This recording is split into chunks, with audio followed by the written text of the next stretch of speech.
brought to you by Silver Pumps.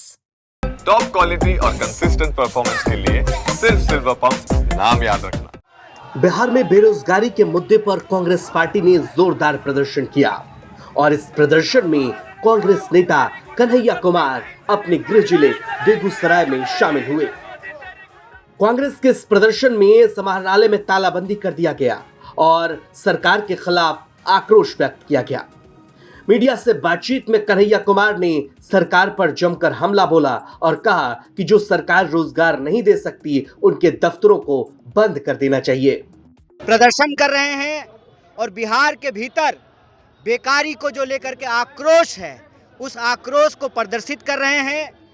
हम शासन प्रशासन से, सरकार से यह अपील करते हैं कि या तो आप बिहार के लोगों को रोजगार दीजिए, नौकरी दीजिए, नहीं तो दफ्तर को बंद कर दीजिए। जो दफ्तर बेरोजगारी के सवाल पर, नौकरी के सवाल पर कोई कार्रवाई नहीं कर रही हो, उस दफ्तर को खुले रहने की ज़रूरत नहीं है। और आज विभिन्न जिलों में या तो जो रोजगार कार्यालय है बंदी कर रहे हैं या जो डीएम साहब हैं उनके घर तक जाने का जो रास्ता है उसका तालाबंदी कर रहे हैं। हमारी मांग बिल्कुल साफ है, नौकरी दो या सत्ता छोड़ो। अगर आप नौकरी नहीं दे सकते हैं तो आपको सत्ता पर बने रहने का कोई अधिकार नहीं है। इस देश में सिर्फ नेता के बेटा बेटी को रोजगार नहीं मिलेगा, गरीब, किसान, मजदूर और आम लोगों के बाल बच्चा को भी रोजगार देना पड़ेगा। इतना ही नहीं, कन्हैया कुमार ने यहां तक कह दिया कि जो सरकार नौकरी नहीं दे सकती उन्हें सत्ता में बने रहने का कोई अधिकार नहीं है, या तो नौकरी दो या सत्ता छोड़ दो। अगर इस देश में सिर्फ नेता के बेटा बेटी को रोजगार मिलेगा तो हम नेताओं को बेरोजगार बनाएंगे। जो दफ्तर हमारे रोजगार को मुहैया नहीं करा सकता है उस दफ्तर को चलने देने का कोई नैतिक अधिकार नहीं। इससे आपका आंदोलन से असर पड़ेगा क्या? देखिए, असर तो पड़ता है।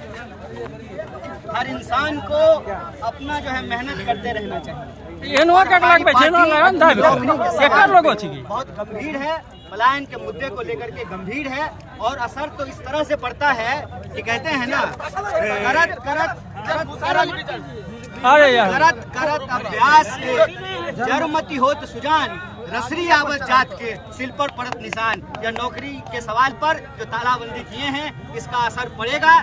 बेगूसराय में कांग्रेस के द्वारा बेरोजगारी के सवाल पर विरोध प्रदर्शन किया गया और इस प्रदर्शन में कन्हैया कुमार शामिल हुए। कन्हैया कुमार के साथ भारी संख्या में युवा मौजूद रहे और इस विरोध प्रदर्शन में उन्होंने हिस्सा लिया। आपको बता दें कि बेगूसराय कन्हैया कुमार का गृह जिला भी है और यहां से वो चुनाव भी लड़ चुके हैं। कन्हैया कुमार एक बार फिर से बेगूसराय की सियासत में एक्टिव हो रहे हैं। इस साल बिहार विधानसभा का चुनाव है और ये कहा जा रहा है कि कन्हैया कुमार पर पार्टी बड़ा दांव खेल सकती है। हालांकि कन्हैया कुमार ने जब उनकी यात्रा चल रही थी तब भी उन्होंने चुनाव लड़ने की तरफ इशारे जरूर किए थे। अब देखना दिलचस्प होगा कि जिस तरह से कन्हैया कुमार बिहार में और खास करके बेगूसराय में एक्टिव हैं, क्या इस बार विधानसभा चुनाव लड़ेंगे। हालांकि कन्हैया कुमार ने बेगूसराय के प्रदर्शन में शामिल होकर अपना पावर जरूर दिखाया है।